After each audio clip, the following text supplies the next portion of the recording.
This is going to be an interesting game for sure. Both of these teams eager to prove that their previous losses were simply the luck of the draw and that they have grown past their flaws. It is going to be game number 1 of our final match of day number 2 here at MWI Stream B, Rising Rage versus DreamMax.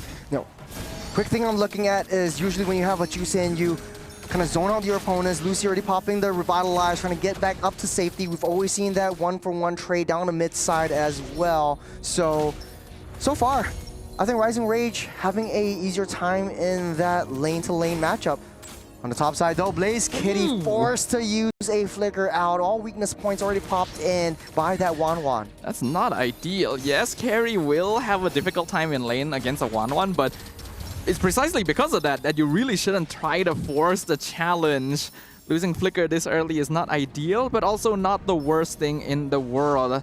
Looking at both sides, we can see that this is going to be a weakness finder Kimmy as well. So Camise intending to be more of a late game carry to try and match up and overpower Uranus in the late game. Oh, that's very, very deep in. Bondi.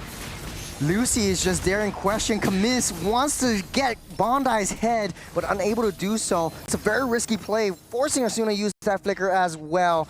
But man, oh man, I think that could have went so much more worse for Rising Rage. Yeah, it could have also been a lot cleaner from both teams, actually. We're already seeing a little bit of that chaos that both these squads are known for. Oh, Last Insanity popped, but Zaza still will stand tall. That's the Uranus. It's still valid. and that is why Gideon doesn't like this hero. The fact that literally no other hero would have survived that situation. It's just annoying. Nobody likes playing against Uranus, but everyone likes to play with Uranus. But now, not necessarily.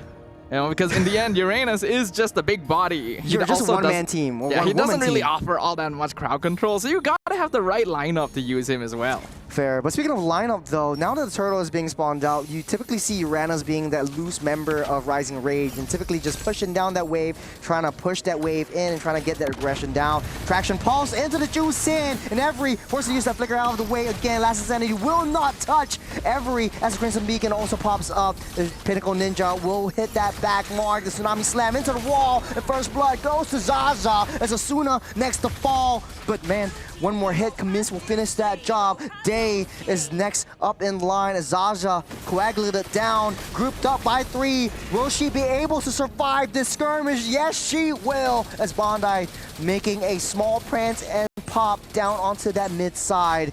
Both teams 2 for 2, and it does look like Rising Rage still up ahead in terms of gold just because of that Hanzo gold farm. Another 1v1 down bot, but Everin just gonna pop the ultimate and fly away in Hanekage form.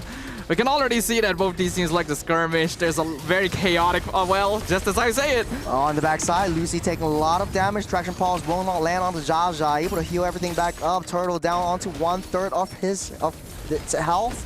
As Zaza giving a little bit more information, but not enough for a Viridian to go in. Zaza finally falls by the hands of Angelise, so a trade for a turtle and a hero. DreamMax girls, they're coming back.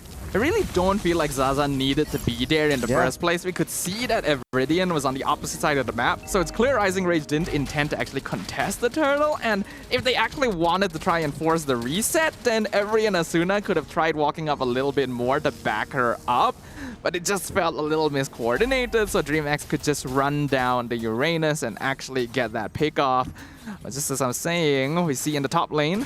Oh, Everydian with Pinnacle Ninja, non-committal. She flies back to a real body as Every comes here as well. So on the top side, they touch and they go, but Bondi is down low comparatively to Blaze Kitty. So it's not a very good mid-game spike that Bondi could able to latch on. I think she's falling far behind just because that huge heavy lane. Camise pops a flicker, pulled back by the Juicin. Bondi finishes that kill. 3 members chasing down the mid laner, another 2 chasing down the EXP laner. They should be okay here, yes. Yeah. Is able to burst down Hanekage, but Rising Rage is not giving up. She goes in, Day! Infernal Pursuit down into the heart of the battle, taking down 3, but 4 members will be too much for Day to handle, as Asuna will be next to fall. But she gets out safe just before the last Insanity pops as well. Zaza will pick up another kill to herself as the top lane, getting a trade T1 for a couple of kills in the hands of DreamMax girls. I'm gonna be honest here, Churros. I really don't know what to say about what just happened there. It's honestly a brawl. I have to imagine that it was a mistake by Day, just spam pressing the Infernal Pursuit and ended up putting herself way out of position by jumping onto Everidian's real body. Because there's no way that was intentional. There's no reason to force that out when your team is still so far behind. And then Angelis comes in after. A little bit too late. Her EXP lane is dead and still full commits all of her abilities. I really feel like there needs to be better survival prioritization on DreamMax girls, because they're really just throwing themselves at Rising Rage and hoping it works. Yeah, Zaza getting caught out as well. No, it's Every though. They took down the Juicy, and here comes the Pinnacle Ninja. Everidian tries to get another consolation prize, but Blessed Kitty picks up that turtle and Rising Rage. They couldn't get anything else as DMX girls. I think to answer your, I mean, to have this little discussion with you, I think DreamMax girls are very held back, very passive. They waited for Rising Rage to come in before they actually make any kills. Rising Rage does decide to go in again, so it's just as a bit of a cheeky poke, maybe try and steal that jungle camp back, because DreamMax girls ended up rotating all 5 members to the turtle pit. Bondi was able to get a free tower up top, and now in the mid lane. There's a chain stun onto Asuna. Tsunami Slam over into the turret. Will not be enough as the last Insanity will get popped up. Zaza next to fall. DreamMax goes, takes down 2 members. The Traction Pulse will not land as Everidian wants to find blood. It's out for kill. She chooses violence, but it's not enough damage for now. As Day, crossbow tank, Bondi picks up 2 for herself. It's a 2-for-2 trade as Rising Rage slowly but surely picks up that economy lead. I'm going to tell you right now, ladies and gentlemen, analysis of this game is going to become impossible in a very short bit, because none of these fights make a lot of sense. These players just want to beat the crap out of each other. Good find. Everidian falls by the hands of Angelise, waiting for that right body. Good prediction right there as well. 3 members onto Angelise's behind. She might not be able to survive this as Rising Rage will take revenge for the kill onto Everidian. I mean, it's not bad, actually, the 1-for-1 trade, though they did lose Lucy as well, so it ends up being a little bit more beneficial for Rising Rage. But these fights are constantly being taken when the whole team is not ready. This does not feel like coordinated team fights. I am not seeing shot calling happening. It really feels like these players are individually saying, I am going to take this fight. If you're here, it doesn't matter. Speaking of the devil, you got the nice little Tsunami Slam converted into a T1 as Rising Rage constantly going for the macro plays. Look at that, the Baron T1 turrets over onto DMX girls. Rising Rage, they get the kills, they get the objectives, but DreamMax girls, they don't really have an answer for all of this, or they're going for kills just without reason. Yeah, basically the answer for this is to just tone it down a little bit. Yeah.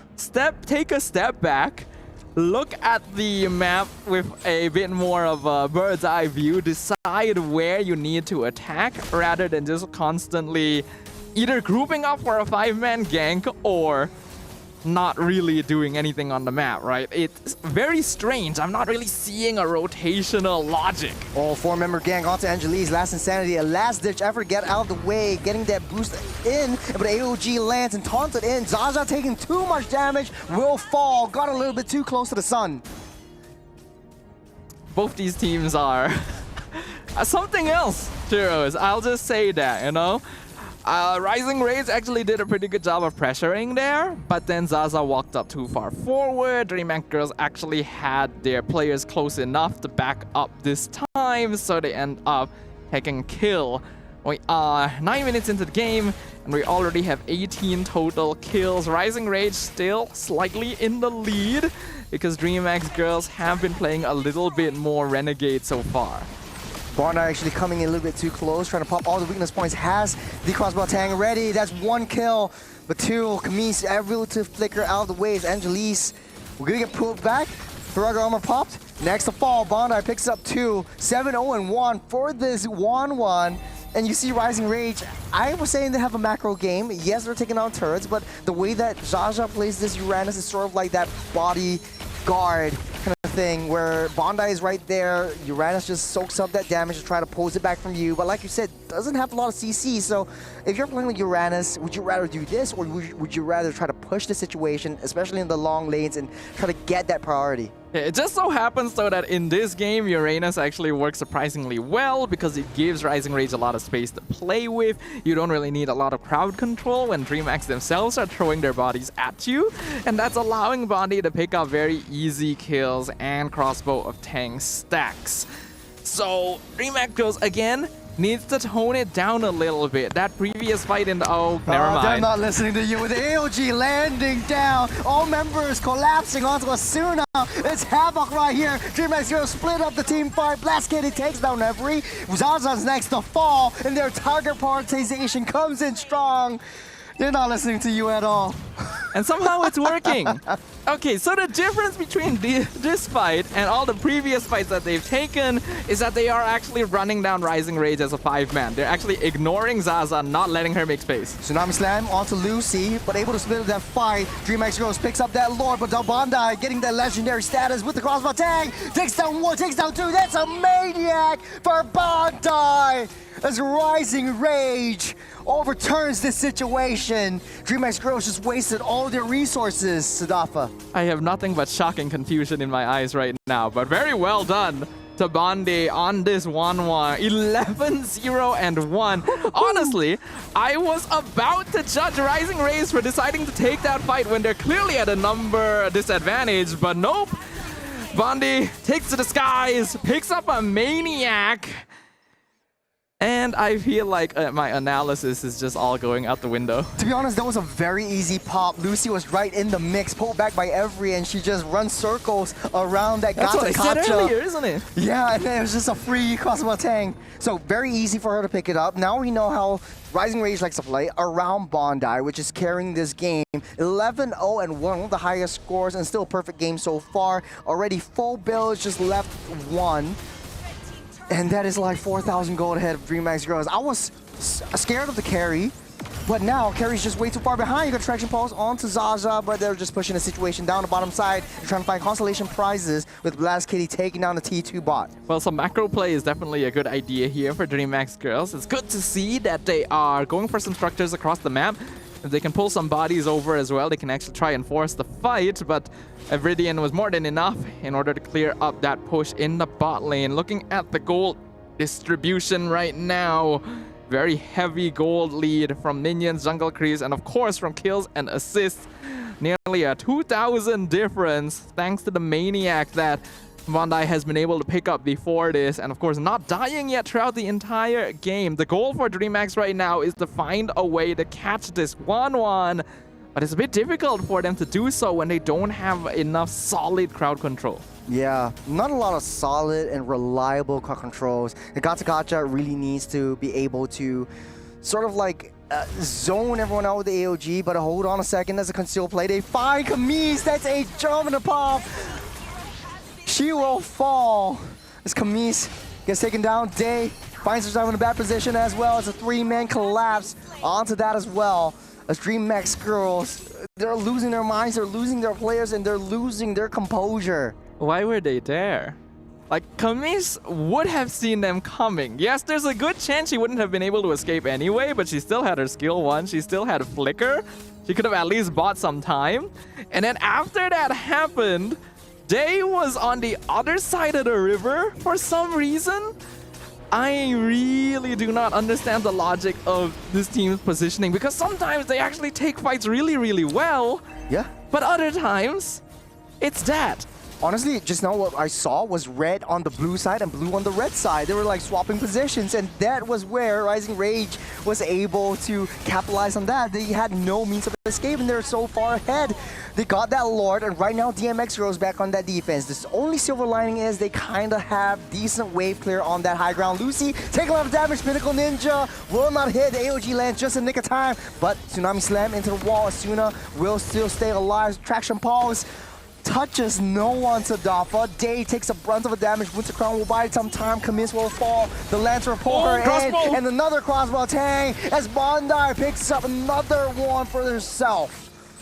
I feel like there were still some really weird micro mechanics happening there. The Tsunami Slam could have been pulled in a different direction, and that meant that the Flicker wouldn't have gotten Blaze Kitty out. But it's fine, because Rising Rage is still in control. They haven't lost any bodies just yet. It is a 3v5 defense. Any other team would normally take this chance to slow it down. 13 seconds, Lucy fell. Bondi taking another one. They're targeting that throne. Rising Rage has enough of that. They're taking it home. First game, Rising Rage. I don't know what to say, but congratulations to Rising Rage. Honestly, Bondi was the key to winning that. It felt like everyone else was playing a brawl and Bondi was playing ranked. That is how I would interpret that situation. And DreamMax girls, yes, aggression is good, but you gotta lock it down a bit. I think it was all scripted. So Bondi was busy farming. She knows her power specs. Typically, the 1-1 needs the DHS, you need the Corrosion Scythe, and you need some form of additional attack speed. You can buy the Windtalker or the Haas Claws, and when you have that, or now maybe a Malefic Gun, and when you have that, you come online. And I think they understand their assignment really well, especially the whole of Rising Rage. Just pull the team fights away from Bondi, get her ready, just give her space to farm, and they're pushing the heavy wave away from the gold laner. Wherever Bondi was for the first 5 to 6 minutes of the game, it was away from where it was. So, man, I just need another perspective on this. Let's bring back Leo to see what he thinks. I'm also flummoxed by some of the choices made by both teams, to be honest. But at the end of the day, it's more about Rising Rage. Their mistakes were less punishable, and they always stayed on top of things. Truth be told, I was a little skeptical about the draft on DMX Girls, and I think that's something that they can definitely fix come game number 2, because even the X-Borg on Angelus, It's not working. I don't know what it wanted to do. Like, what was the game plan there? It was picked relatively early on, literally first. First pick Prio. So that makes me question, like, where does this team want to go? I was asking that question the entire game as well. He was asking me the question, I'm asking him I back. still do not have the answer. But the funny thing is, both of us actually thought that DreamMax girls ended up with the slightly better draft in general, right? There were a little more tools to play with, good front line, good late game scaling, as long as they avoid giving away too much early on. But they did the opposite of that, so... I think a lot of teams are actually picking up the export just as a counter or a soft mano-a-mano to the Uranus, but I don't think it's a good answer. It's not a good answer at all. It's not an answer that you want to present so early. Yes. There were so many other opportunities to answer the Uranus, and I get it. It's very rare that Uranus shows up first pick because it's usually banned out, but this might be a lesson for DreamMax girls going into game number 2. And looking at Rising Rage, again, Bondi just... What even was Bondi on today? I mean, some girls wake up with kindness. She woke up and chose violence. This is different. This is different. This is different. I don't even think Bondi chose violence, honestly. I feel like DreamMax chose violence and Bondi just responded. Yeah. Bondi did not like violence. She just played it safe and they're just like, I'm going to run circles around you. Other girls pick flowers, I pick flights. Yeah, so here we finally have a win on a Hanzo. Evridian, again, the kill line won't tell you everything, but actually, the rest of her team, I think that's where a majority of Rising Rage's action came in from. I like the Hanzo pick because it kind of is a response to, we talked about this yesterday and earlier on today, which was the fighter and tank jungler meta. And the assassins are genuinely farming much faster than what you have for tank and fighters. And Hanzo brings it to a whole new level. In the previous game that we saw earlier on, I think it was the... never mind. It was Hanzo and the Baksha being one team, and the Baksha actually leashing the creeps. But with the Hanzo skill, you're able to eat up the jungle buff, so you're farming effectively twice as fast. And you see, like, if you have Hanzo walking fine and dandy into your own jungle, you know something's wrong. And Hanzo's actually not too bad a pick here because as an assassin, he's very non-committal, right? He doesn't really need to be present in most of the team fights to make stuff happen. He can burn down Firaga armor, he can ignore Phoveus and Gatot to jump the back line. So I think that's the idea they were going for.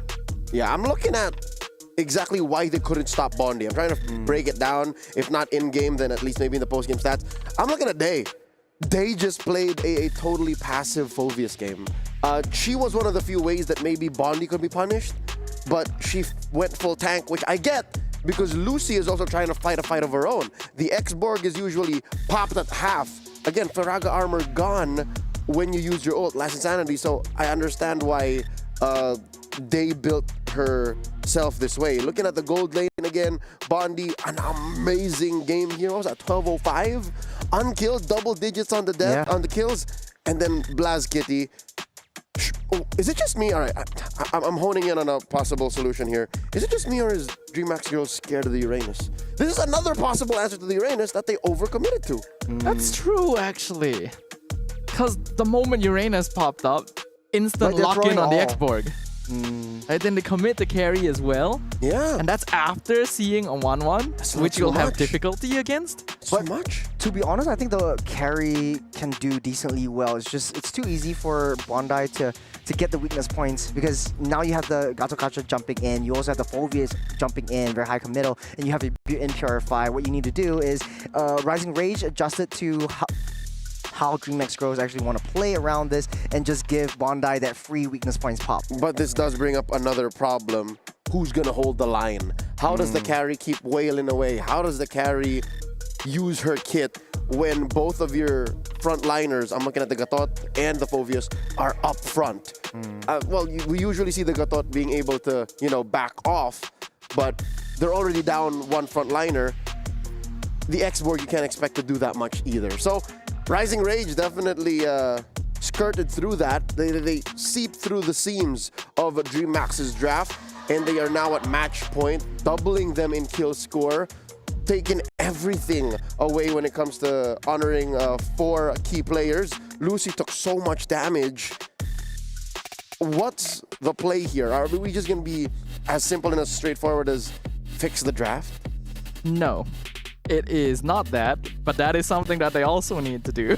I think the draft was fine. The Xbox draft, the Xbox first pick, red, was definitely questionable, but for me, it's just execution. Like, why keep brawling when you know that you don't really have your power specs and you keep throwing your body? It's not like you brawl and you get a pick off and and basically you just snowball out of control. It's like you throw in someone, sacrifice someone for another player, and you just leave your opponent's gold laner wide and open. I do feel like there wasn't really a concept of trading up. It was just kind of, we fight and see where that gets us, right? Because when DreamMax Girls was fighting as a full 5-man death bomb, they were actually doing pretty good. Like this. Right? They were actually quite comfortable when they were all together. It's when they're not together and all taking their individual 1v1s that things become an absolute mess. And Bondi loves those situations. I also think like they are getting those kills and getting those skirmishes, but they're not converting them into main objectives. Yes, in the late game, there was a last-ditch effort by Blaze Kitty to take down the T2 and bot side, but the entirety of this game, they're just going for those pickoffs, which they don't really have a lot of crowd control abilities that they can just throw away in the trash. We can even see in this fight, right? For some reason, they decided, I'm going to engage on Bondi right now when my team is not ready to follow up. And I see other members of Rising Rage ready to cut me off. Yes, what was that communication like? Again, we know this team is built around Angelus, so why are they not following Angelus? Or why is Angelus making calls that would be a detriment to the rest of her team? I can only imagine the communication being, here, let's fight now. The rest of her team was in her base. What were they going to do? And again, it's those kinds of mistakes that are so easily punishable and that magnifies. It was just one moment, one free kill, but if you take that in consideration across a whole game, things change. And by change, we do mean a concrete change. I have gotten word that we will see a sub out. The mid laner of DreamMax Girls, Kamis, is now being replaced by their sub, Pick Me High. So we got a new player coming in. I think this is the first on Stream B that we're going to be addressing such a change. And I think when you're up against a wall like this, with clear miscommunications and disconnects happening, again, if any, whatever works. Like if anything, just take every single out you have and What did we see in Camis? What did we see in that mid lane Kimmy? Weird positioning. I think she was in the brush. I remember me and Sadafa was just really questioning where she was going, where her rotations is, and her pathing was kind of a little bit iffy, but I think it should be, you know, it makes sense because it's kind of the first game, and then I don't know if she done that badly to deserve a full sub. But yeah, if you ask me, yes, Camis didn't play the most cleanly, but it's not only her problem. But maybe they want to try something different. But Possibly. Is this the right time to try something different? Because I know like different players have different play styles. Maybe Camis is more artillery based, and then you have Pick Me High having a different kind of play style to her. They're down on match point. When down else? on match point, yeah. When else? This may be the final time to think of what if. We would rather make the choice now than regret not having the option. So, folks, you'll see it on cam. You will see it in game once the draft begins. Pick Me High is coming in. Camis has to sit this one out. And who knows? What if they do make it to game 3? What if they do force the rubber match? Then all the more, it was worth the choice, right? It was worth the risk of saying, okay, Camis, sit it. It's time to sit this one out. But I'm worried, like, what if we're past the point of, is this the right thing? How much of a change will it show? That's my biggest concern, because yes, this is probably the best and only time you can really do this, you know, force out a switch, reset the dynamic. But again, I don't feel like Camis alone was the problem. The whole team had some issues that they needed to work through. It was a holistic issue. Yeah, and I don't think a single new player is going to make that big of a difference. But what if it does?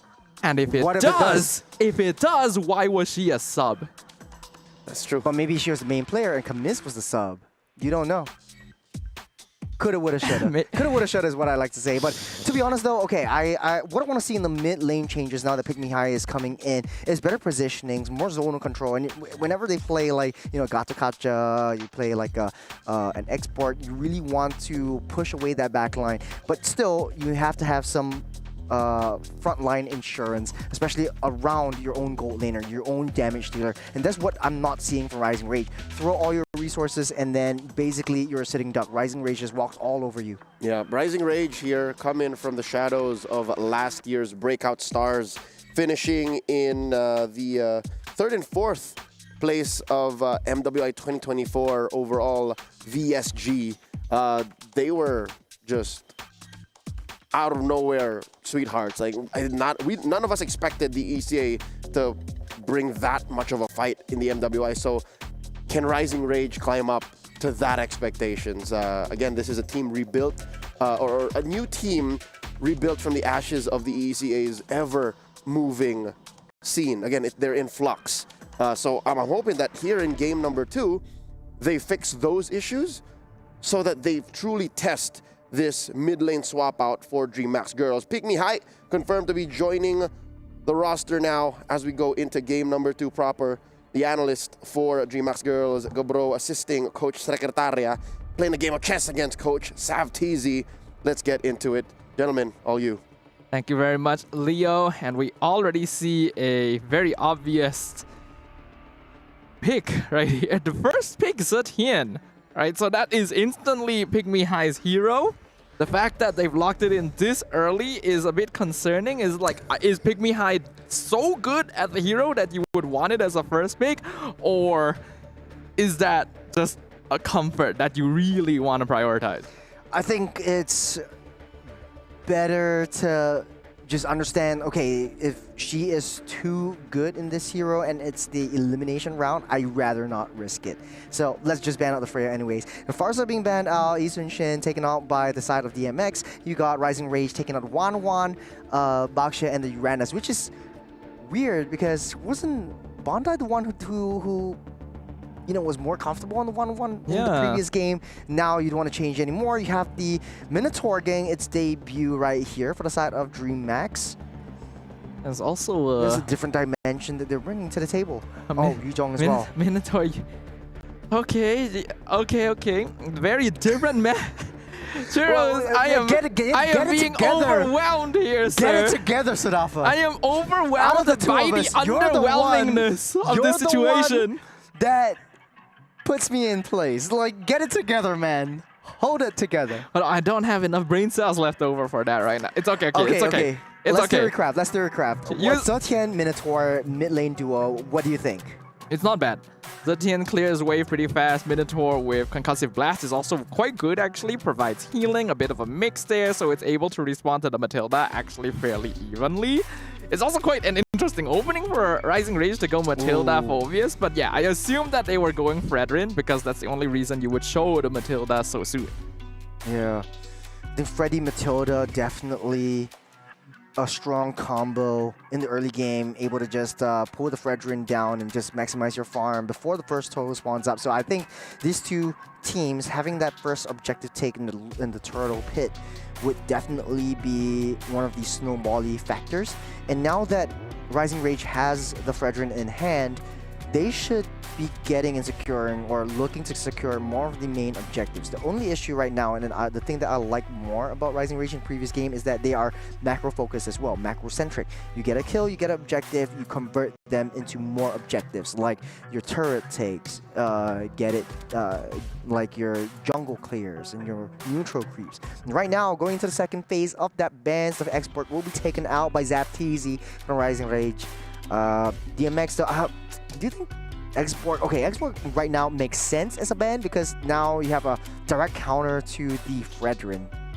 Yeah, when you have a Fredrin on your side, then yeah, you may as well get rid of the X-Borg, especially since it's a hero that DreamMax picked up so early previously. It shows that they are somewhat comfortable with the hero. And when you have a Matilda Fredrin, you don't want to have a hero on the opposite side that is able to slow down the team fight. So that is what Rising Rage is prioritizing. They want control over the skirmishes. Control from the Fredrin and control from the Phoveus, dictating the pace of the battle. And right now with the Matilda, it's easy for Phoveus to be non-committal with the Infernal Pursuit, and you're able to drag that out, and you have faster movements and rotations around the entirety of the map, especially in the early game. You know, second phase of the bans, I think there's a graphical issue right there, but I think definitely DreamMax, Rising Rage looking to ban out all the gold laners. Previously, I think if Bondi did so well at 1-1, and we see her do exceedingly well in maybe the Harith and other gold lane heroes, I think Moscow would be viable option for either side, especially for Rising Rage because you want that cross-map plays. You want to avoid giving Rising Rage gold laners that are capable of taking care of themselves at this point. Because Yuzong's goal is going to be to dive the backline, preferably 1v1 the mage or the gold lane, and just remove them from the equation entirely. We've already seen previously that Yuzong is actually a pretty strong hero in the early to mid game, but falls off quite hard. So gold lane is going to be quite important to think about for DreamMax. I know that there is signature picks coming up from both teams. I know DreamMax likes to play off-meta gold laners.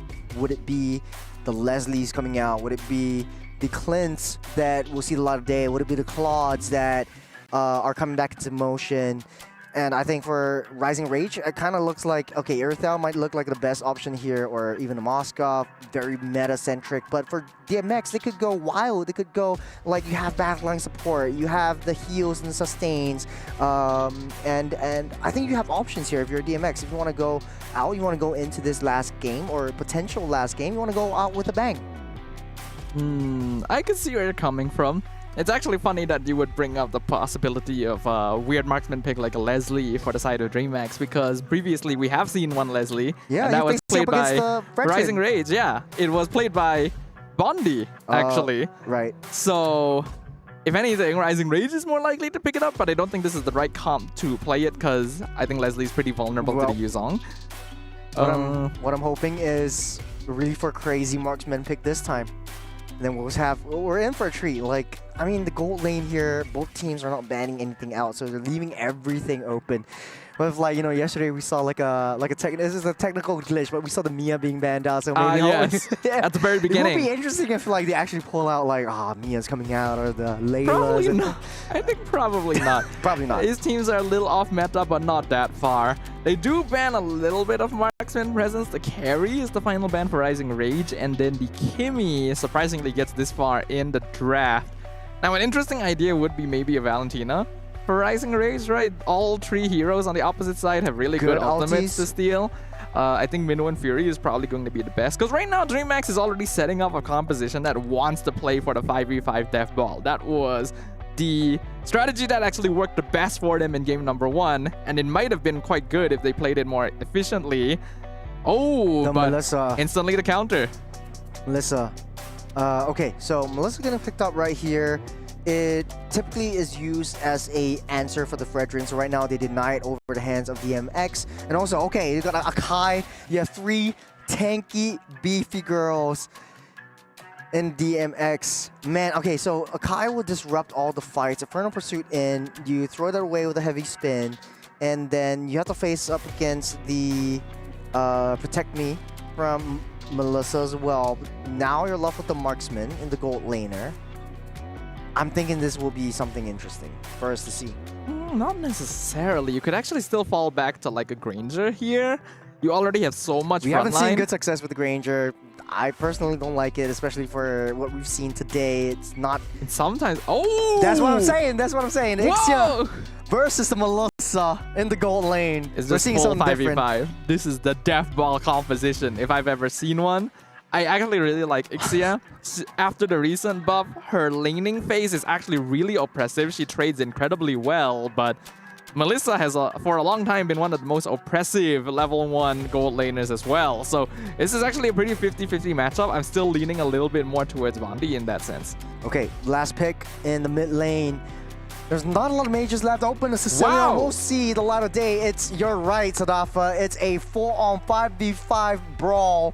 No one's going to the side lanes. No one's going to play macro. We're going to play in mid lane only, Sadafa. We are playing in Brawl mode, ladies and gentlemen. I know there's a lot of y'all out there who play a lot of Brawl.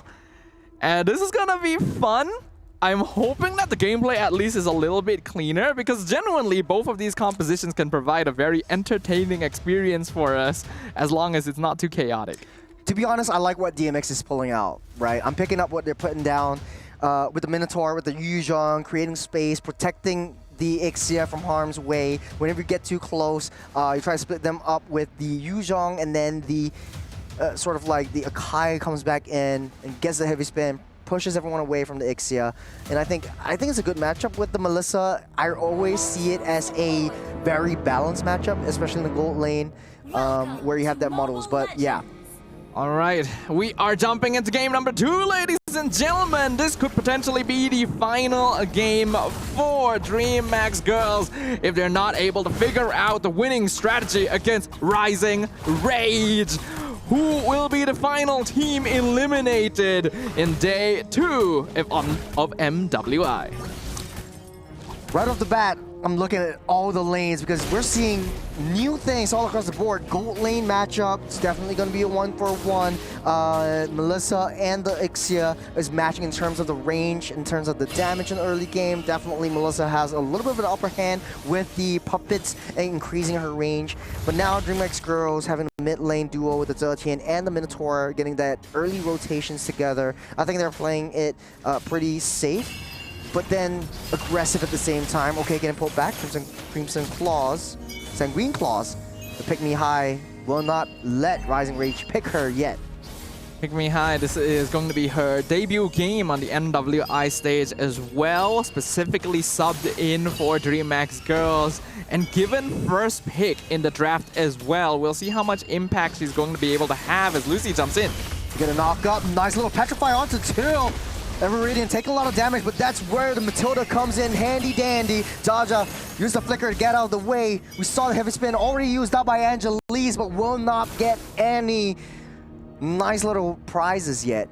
4 members of DreamMax diving behind the tier 1 before the 2-minute mark is already very unusual, but at the very least it is coordinated, right? It's not as scattered as it was in game number 1, and I'm hoping that that trend continues, because that really was the biggest issue for them. I think in gold lane there's a bit of 1v1 happening as well.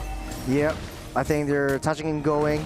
All eyes on that turtle. DreamMax girls already pulling everyone in. Sanguine Claws close, Angeline close. doing a little bit more poke damage. Asuna sourcing for information, but she does have that sustain. They might not be able to collect into this turtle as the Yuzhong zones everyone out with the Black Dragon. Asuna take a lot of damage. We'll get that blood seeped up. Day picks up first blood. Rising Rage pinned onto the wall. Zaza will come in with the Infernal Pursuit as well. Pick Me High picks up yet another one as Rising Rage are losing control in the early game. I think after the initial stages, Rising Rage should have recognized that they would not be able to contest that turtle. There's still so many ultimates available for DreamMax, and a lot of them are very high impact at level 4. In comparison, Rising Rage really doesn't have all that much early game damage with a mid-Sicilian and Matilda. So they gotta be aware that they're going to be the ones playing on the back foot for a short while.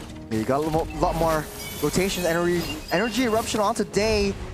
Nice little reaction with the Fury of the Phoenix to stop everyone in place. Bondi taking hell of a lot of damage as well. You got the long reach. The full barrage won't connect onto Bondi. Able to dash out safe as Every comes in. But there's one member on 3. They don't want to push the situation. They don't know where the rest of the members of DMX are. And they touch and they go. Yet again, DMX, they're trading all of this for turrets. They're trying to take the fights and they're trying to convert them into objectives. The adjustment that we need, we're seeing. Yeah, DreamMax girls have drafted a lineup that specifically allows them to keep running at Rising Rage in the first few minutes, and they're doing a good job of it so far. Minoan Fury knocks everyone up. Purple buff goes over the hands of Angelise. Pick Me High picks up Asuna for a kill. Nice energy eruption off the 3. Heavy spin will lock Everready onto place. 4 barrage comes out, dealing a lot of damage, but the Appraiser's Wrath will seal the deal. Every picks up Blaze Kitty and Angelise. One more hit, she will fall as Every waiting for the cooldown to stop. There's one more hit and Angelise will fall, but they don't want to reach for it. They're giving the kills over to Bondi. That sure took a while, but Rising Rage were able to bite back there.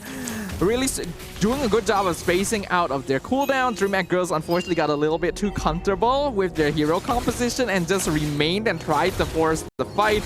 I think Blast Kitty needed to cancel the full barrage in advance too. Good hit with the Fury of the Phoenix, but here comes the Black Dragon. Onto the back line they go. Bondi is the next one in target. Nice little Petrify and a knock-up from Day, but she's healing everything back up. The puppet will deal a lot of damage, and he goes down together with Bondi, taking on the marksman. They're going with the heavy spin, but Angelise doesn't want to force that situation. DMX girls coming in, Minoan Fury won't connect onto anyone. Rising Rage protecting their turret as DMX girls opens up that opportunity to take that turtle for themselves. Girls, just because you have buttons doesn't mean you need to press them. Please hold on to your abilities a little bit smarter. DreamMax girls able to turn things around yet again because their composition is still stronger at this particular stage of the game. Rising Rage needs to avoid team fighting. I think they put themselves a little bit too far forward. They actually responded to they responded to the Yuzhong pretty well, actually, previously. If Bondi didn't walk up that far forward into range, they would have actually picked off Day with no counterattack. Yeah, I think that was a huge resource of the Circling Eagle getting utilized as well. DMX is still up ahead in terms of gold. It's very, very negligible, but it's still enough for them to get a advantage. Blaze Kitty taking a lot of damage from Bondi as well. Pick Me High next on a chopping block. Asuna wants to go in close, but doesn't have that reach for now. Rising Rage should set their sights up from taking this turtle and go back playing passively. I don't want to get both these teams forcing that situation. It's a brawl match. Again, turtle goes over the hands of Viridian. But for the first time, one of these teams actually decides, okay, we are not going to contest the turtle now. We do not have the resources necessary. Though that's a good improvement from DreamMax girls. We can actually... Oh, that's a lot of damage. The Bondi's dishing out. Down goes Lucy. Why? Yes, you want to protect the tower, but you wait 2 more seconds and your teammates would be there to help you? You're in range of the puppet. She basically just walked into the puppet. Day 1v2 down the bottom side, has the Black Dragon form, does have the Petrify as well, but she's actually going deep into the turrets, taking a lot of hits from that. So that's a waste of Black Dragon form as well. I don't think she'll be able to commit to this. That's a long cooldown that she has to wait again. On the top side though, Angelise from that back flank trying to find his way into Bondi. Does have the protecting bundles as well, but the puppets are dealing a little bit too much damage as the rest of the Goon Squad are here. DMX girls want to push this in.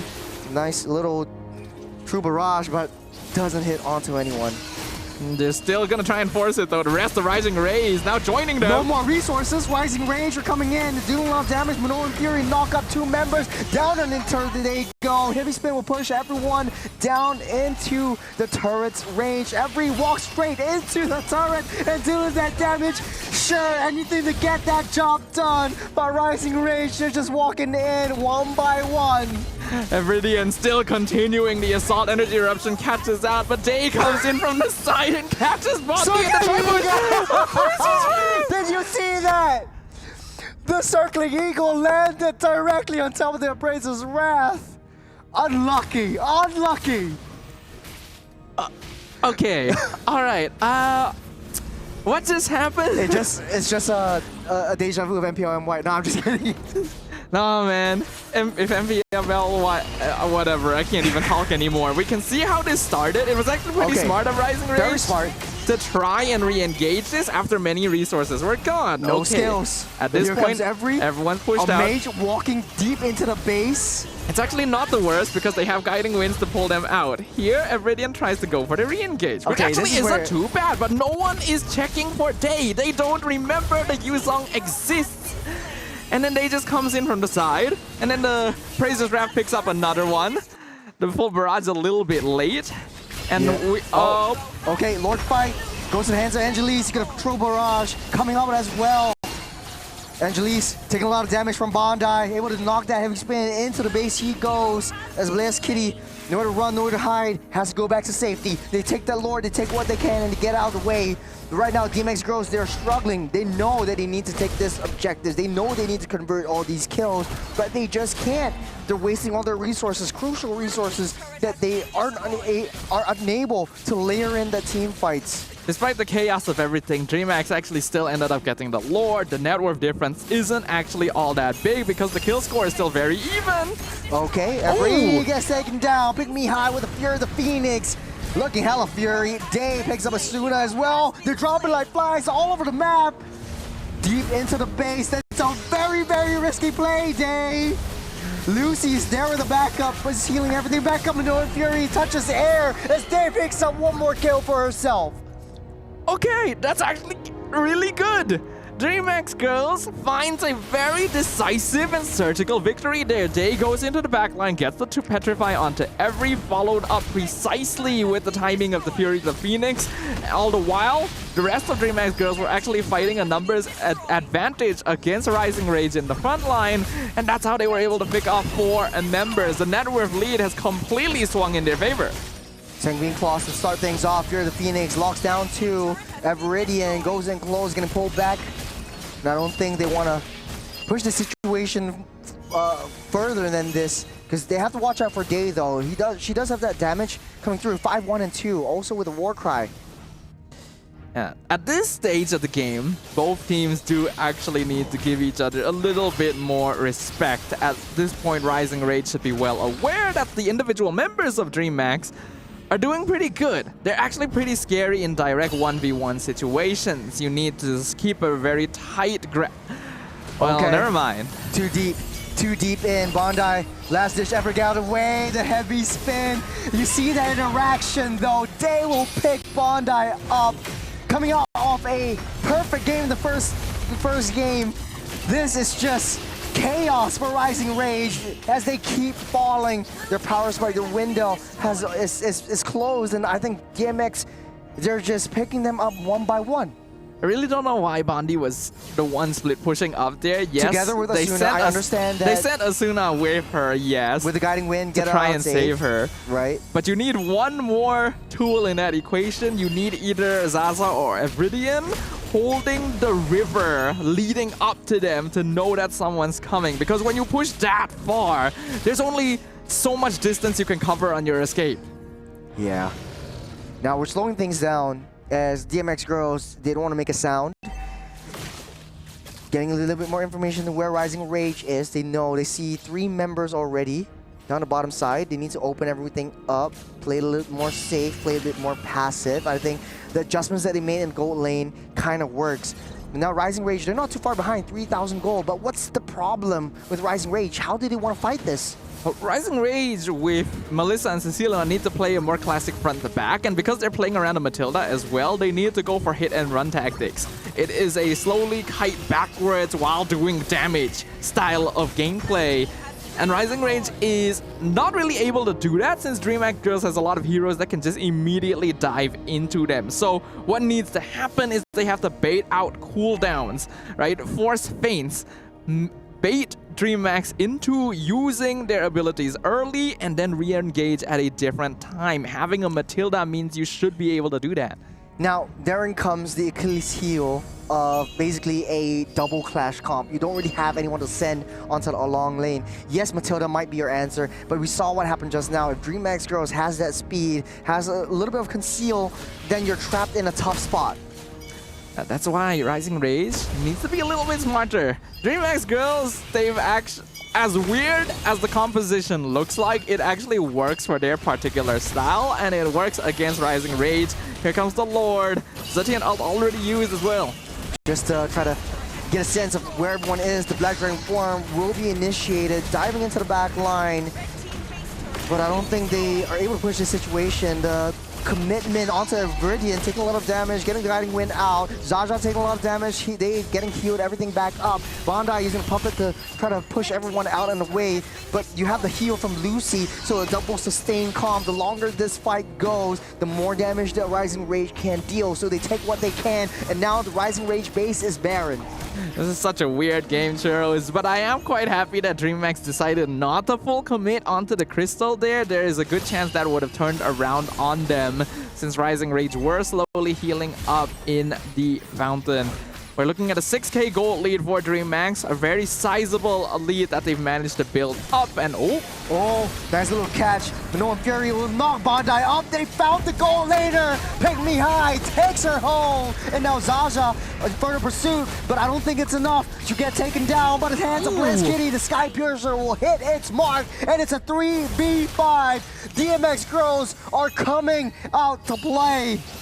We're almost going to a game 3 as DMX, they're taking down Everidian. The damage is too much to bear. Blast Kitty, one after another. They're targeting the throne, they're targeting the crystal, and DMX brings us to another game 3. What a game we are looking at here, and not necessarily in the most positive interpretation of the word, but congratulations to DreamMax. They were able to find a composition that worked for them, something that they were confident in playing and would work well with their particular style of gameplay, and that means we are going to a full series yet again. Man, I think both teams drafted how they want to draft, and I think for the macro-centric approach, I think the Yu Zhong was used as an answer for DMX, and that's why they were able to get wave pressure pushed in, and that's why they had more control of the map than what Rising Rage had. And I know they're super happy about all of this. I think whatever Leo said just now, where what if, you know, Pick Me High didn't play and they wouldn't have won, and now we have an answer to that. Pick Me High was a right answer, right choice to how they want to play game number 2. I do agree that Pick Me High was a little bit more active. I imagine there were probably some shot calls happening where she was telling them to hold back just a little bit and wait for the right time to use their ultimates. Because if Rising Rage had just played it a little bit smarter and made use of their late game scaling, there's a chance they could have just overpowered DreamMax in this game. But that is unfortunately not what happened, and the slow build-up, slow snowball pushing them back into their base allowed DreamMax to finally take the victory here. Let's go ahead and bring Leo back onto the desk right now, sir. What did you think of that game? I think there was a major blunder committed by Rising Rage. Sure, it was a little bit more proactive coming from the mid. Day was just finding the best entries on the Black Dragon form, and they made the Ixia work. But here's the thing, gentlemen. When you're looking at a Melissa and Sicilian lineup, you want to deny those fights. Yes. You want to extend the game up to the point wherein you have at least 2 or 3 core items, and then that's when you decisively fight. And you know what hurts the most? The fact that they had the Matilda, they had all of the tools to do it. Yeah. They could just hold objectives and then, you know, just keep DreamMax girls hostage with the Fredrin. You could feed, legitimately, you could feed Zaza to the wolves. Just give DreamMax girls, all right, you want to kill something? Kill Zaza, we're out of here. Or kill Evridian, we're out of here. But no, they kept throwing Bondi and Every into these weird positions we're in. No, you're supposed to get farm on them first. What? A fight being taken at 2-3 minutes? Yeah. That's not how you want to do it, not with a lineup like this. 4-5-1 for this Melissa. This is not what you want to see if you're a gold laner. And I think, adding on to your point, Leo, if you're going to get a split push insurance, just to push that pressure, you don't want to send your most valuable resources. You don't want to send your gold laner. I know what you're talking about. That was that moment up top. But no, I think it was less of it was less of those moments and more of just as a mindset. Like, as a mindset, accept the fact that you're going to have to play inside your base. That makes the difference sometimes between victory and defeat. And here, they tasted bitter defeat. Rising Rage were one game away from knocking out DreamMax. And now they have to do it all over again. Back to square one. Like, you have to be able to understand. You just look at the hero lineups and you know that you are playing the kiting composition and they are the dive composition. Do not give them room. You want them to jump into Evridian and Zaza instead, but Bondi and Every kept walking up forward to do damage, and that's not what these heroes are meant for. Yeah, DreamMax isn't even really that hard of a dive. Like, the only ones who really dive here are Day and Angelus. And Angelus is more of a counter reaction. Like, all right, you're running away or you're going a certain way. This is what I'm going to do. Look at the gold on these two gold laners. Blast Kitty blasted Bondi. Weirdly enough, she's the one who's less mobile. There's not a single dash in Ixia's kit. So it makes you wonder how bad really was Rising Rage's positioning for this to have happened. It was literally Rising Rage walking into the line of fire. Blast Kitty was, you know, popping Glocks, bringing out the Max, and I don't know what Bondi was thinking, bringing a doll to this whole affair. Yeah. To be honest, though, it wasn't really a super clean game for either side. It was just the setups that were adjusted by Day, just taking the huge brunt of the turret damage and setting up for a lot of the plays that Blaze Kitty could do. I've seen, like, in the early game, she might have hit a couple of true barrage shots that, or full shot barrage, full barrages that, you know, never seemed to hit its mark. So here's how bad it was. The highest GPM was the XP laner, was Day. So she was farming heroes. That just exacerbates the fact that Rising Rage were literally throwing themselves to the wolves. Yeah, I'm not surprised that Day has the highest GPM because she's the only one that's actually positively affecting the map in some way.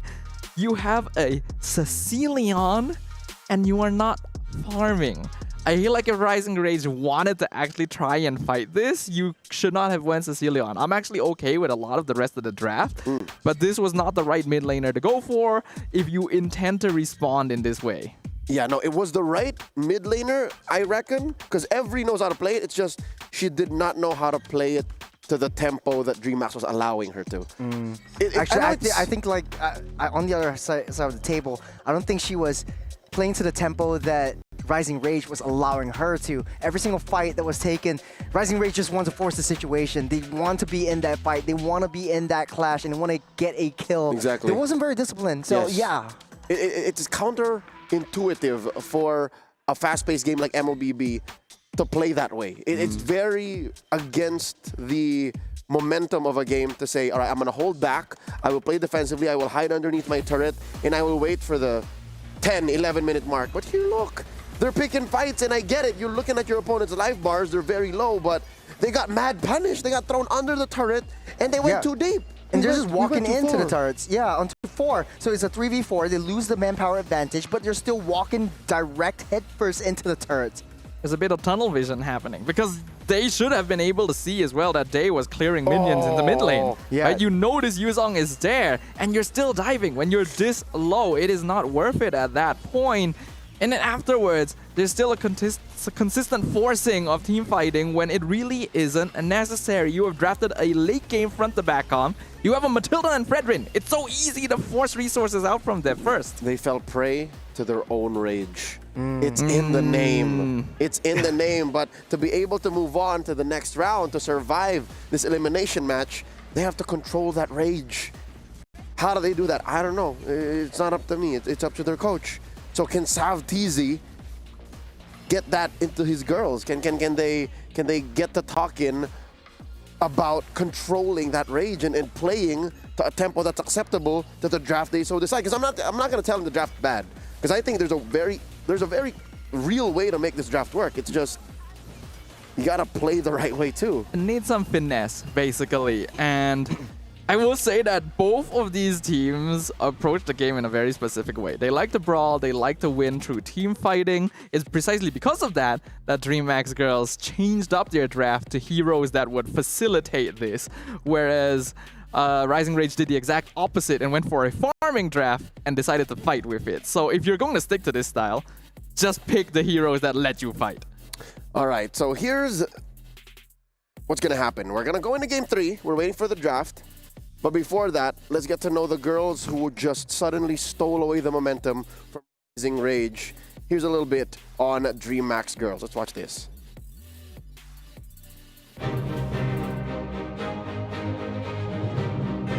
Descrever minha última experiência no MWI no ano passado, parecia tudo um sonho, parecia que eu estava sonhando o tempo todo. E isso só me deu ainda mais forças para eu continuar no cenário, para querer voltar, e eu pretendo voltar sempre. Em relação ao time ser construído de novo, no começo era bem intenso, e eu acredito que esse time tenha mais garra, né? Uma ajuda mais a outra, então eu me sinto muito bem. Se tudo dando certo com todos os nossos planos, eu creio que nós vamos conseguir alcançar um top 3.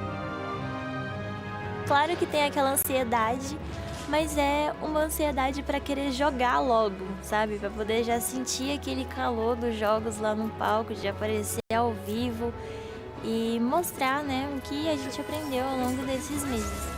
Que mais pessoas reconheçam a nossa carreira, nosso trabalho e que tragam mais visibilidade para o MWI, para o EWC e para o mundo geral de esportes.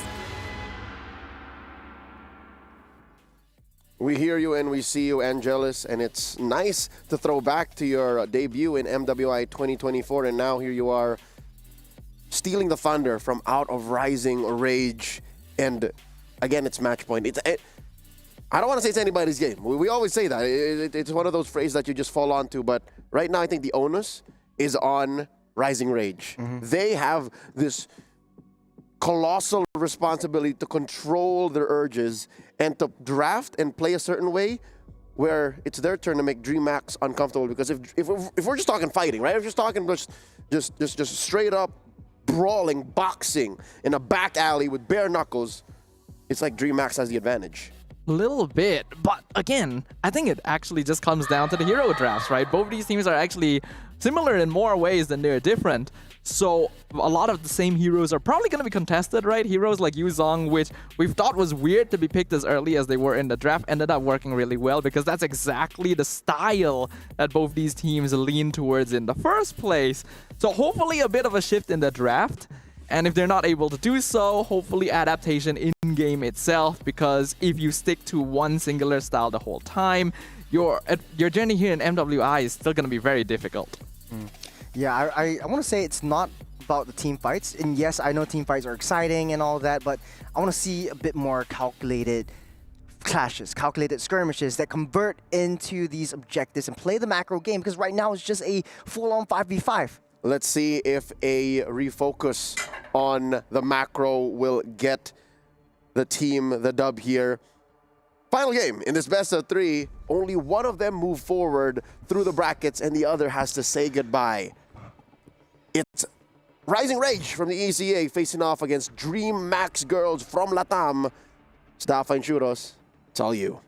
It is all us. It's all these ladies on the stage right now to decide who will be the one to move on to the next round. And unfortunately, looks like all the way until the end, we are not going to get the chance to see Zaza's famed Freya. Every single team that is faced up against Rising Rage will specifically get rid of this hero first.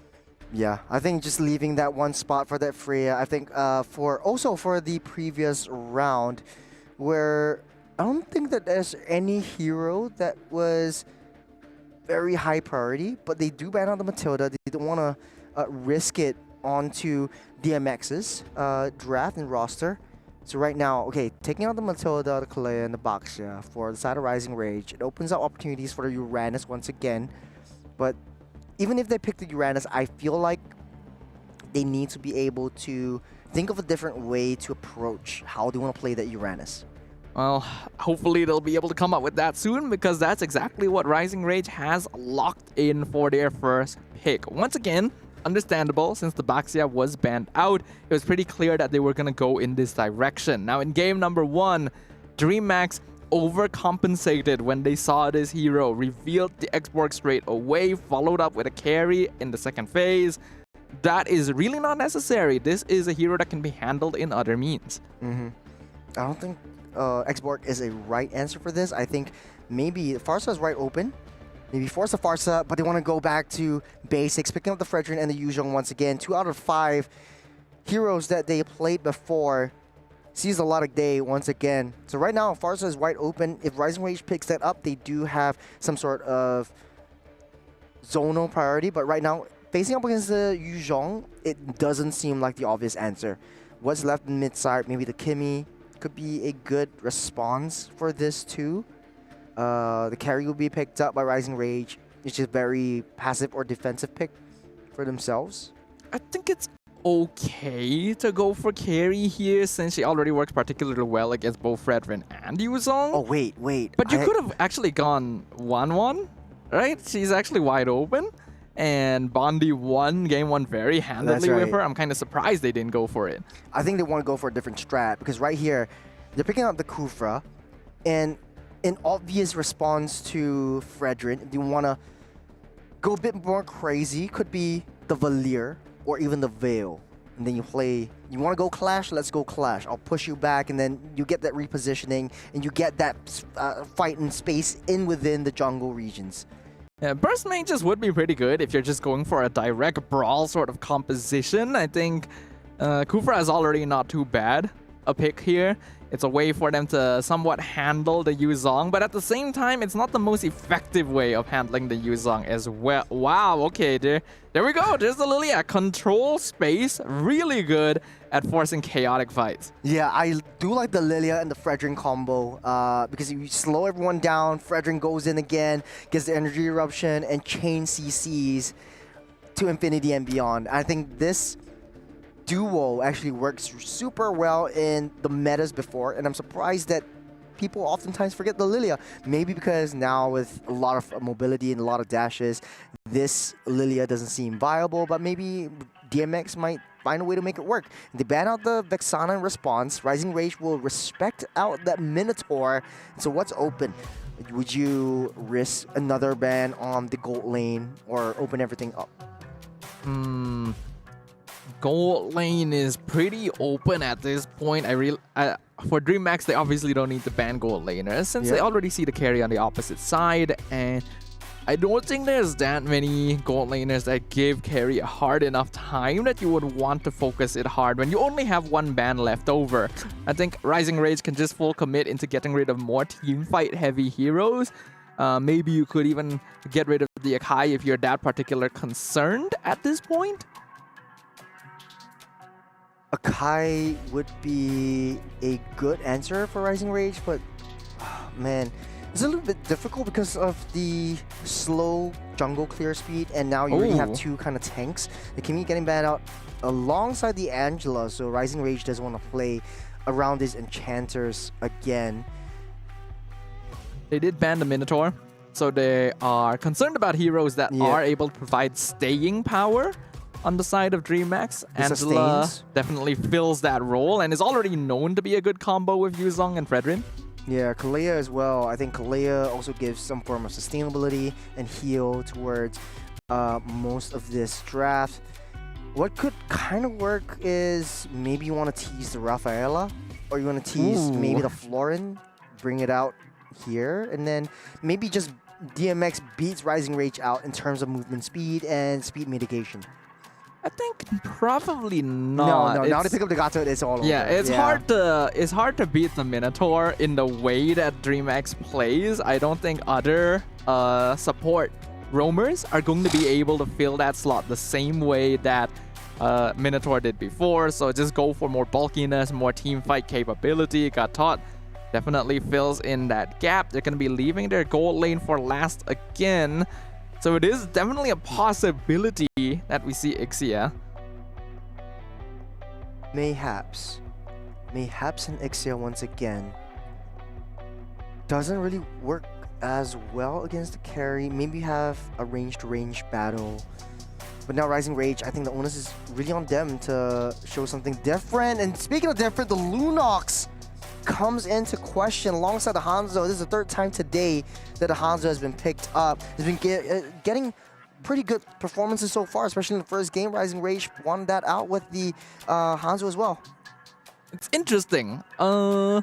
I was actually wondering if we might see a Lunox at in this game. Lunox Lilia. Yeah, because Lunox Lilia is a good matchup, and then Lunox actually does do good max HP damage against the tankier members. But this is actually something we already discussed during our caster discussion previously. Even though Lunox has the built-in max HP damage, she's still less efficient compared to other mage picks. And oh, it's actually a fairly normal marksman there, the Beatrix. No, don't call her normal. Just call her classic. Nothing beats the classic. Okay, that's actually the better word. That is the better word. Man, okay, we're seeing a lot of new stuff from these two teams again. ECA bringing their own flavor. Latam putting some spice into it as well. But both these two teams and these two drafts are solidified. No changes at all. What are your thoughts? I would like to give analysis based on the logical perspective of things, but the way these two teams have played so far don't really lend a lot of credence to that. I do still think that DreamMax girls lineup suits them a little bit better, but I do like some of the adaptation that Rising Rage has brought. Yeah, I do have to agree with you, because when you bring up the Beatrix, it's a typical front to back. You just protect the Beatrix and let Beatrix just gun everyone down with the Nibiru. Once you hit the late game, it's all over. But ladies and gentlemen, this is the definitive last match of today. It is EECA up against Latam. It's Rising Rage versus DreamMax girls. Game number 3, loser of this game goes back home, and you don't want to go home on just day number 2. A single victory becoming the difference between going home on the spot or moving on into the next stage. It's only the first minute and we're already seeing them brawl. What is this aggression? Jumping in, knocking Lucy off. But here comes Day onto Asuna, risking her life, taking her out with first blood. Angelise not having it today. DreamMax girls ramping up the aggression. They're going in ham once again, at the very least. Did he take down? Wait. Okay, so they stole away. Everidian just ate the buff away from her own jungle. But look at the bottom side. They're not giving free play to Zaza. I think that's a good idea. The goal of a Uranus is to hold the lane in place. You already have a Yuzong. You should be able to win out that 1v1. So accentuate that even further. The fact that DreamMax girls actually got first blood before the 1 minute mark on the tank of all things goes to show that this game still is unpredictable. It's Lucy up against Everidian, taking a lot of damage. Lucy still stays strong and healthy for it now. As the turtle spawns up in the next 10 seconds, Rising Rage making a beeline towards the EXP side to try to get a zonal control over this major objective of the game. Rising Rage right now in control of the turtle. Looks like Everidian gonna try and blitz it down without going for that next buff. So they're not level 5, but at the same time, Lucy is not level 4. And perhaps that is the timing Rising Rage is trying to play for. You want to give that up day with the Black Dragon form. They want to push the commitment, but won't be able to find anything as Zaza hops and dashes out of the way. Lucy takes a lot of damage, but Angelise deep into enemy territory right now. Bondi trying to look for a flank. Every does have the flicker play, but take a lot of damage with the Petrify, getting the Brilliance out. But in the midst of battle, Asuna takes down Lucy. Angelise, one more the fall. Expect me high, just free hitting, shots after shots, arms after arms from that back line, getting a double for herself. An absolute mess as both teams collide in the river once again. DreamMax girls coming out on top just barely because Rising Rage used a good number of their resources earlier, especially that darkening on every. If the Lunox had that available during the fight, it would have gone very, very differently. But it was a great start initially with them engaging into the mid lane. Blast Kitty as well, largely ignored throughout the fight, able to do a lot of damage from afar, and a very well-placed Nibiru able to pick off Zaza. Very, very greedy. How their playstyle is looking like. If you have very small slivers of health, they're forcing that situation. Exhibit A, Lucy goes down by the hands of Every. They see a kill, they force that situation, and they go for it. I definitely like the initiative. I like the aggression from Rising Rage. If all of their gangs were as clean as that. Oh, hold on! Oh, nice little zone from Pick Me High to push her into the hands of Angelise. Asuna getting stopped in her tracks. Bondi goes down by the hands of Angelise. Next to fall, Asuna able to flick her out of the way. And back to safety. DreamMax girls really playing with death right here as they proxy that way. But look at the Goon Squad. They're coming in. They're targeting the purple buff. They want to fight onto Everidian. Unable to get that purple buff. And it goes over the hands of DreamMax girls. Rising Rage made a mistake walking up to the tower in the goal lane without checking the bushes first. Blast Kitty actually landed a really nice Bennett's Rage right onto Bondi, as well as Every in that situation, dropping them low before the fight even started. It's a very deep zone of potential. The jump by Asuna will not connect, but the AOG will though. Knocking everyone up, pushing everyone in. Day taking a lot of damage, but he's healing everything back up. A sacrificial play, but she's walking out of the way. The turtle goes to the hands of DreamMax girls, and Angelise is there for backup. They're still going on strong as Asuna comes in for the counter re-engage. As DreamMax girls, they're still hanging on strong. Zaza takes up one, Blizz Kitty picks up yet another. One after one, trade after trade, blows after blows. It's a deja vu of game number 1 and 2. That was actually such a good Tyrant's Rage from Asuna. It caught like 4 members of DreamMax, but Rising Rage didn't have enough damage left. Bondi was farming the mid lane and now trying to take a 1v1 against Angela is probably not wise. But Everidian going to be able to pick off that mid tier 1. Very important structure for opening up the map. As DMX is winning all these team fights, they need to find ways to convert them into objectives. Look at all the turrets on the side of Rising Rage. They're still standing strong, standing healthy, all at 100%. But DreamMax Heroes, they just lost their T1. This opens up the jungle for the rest of Rising Rage.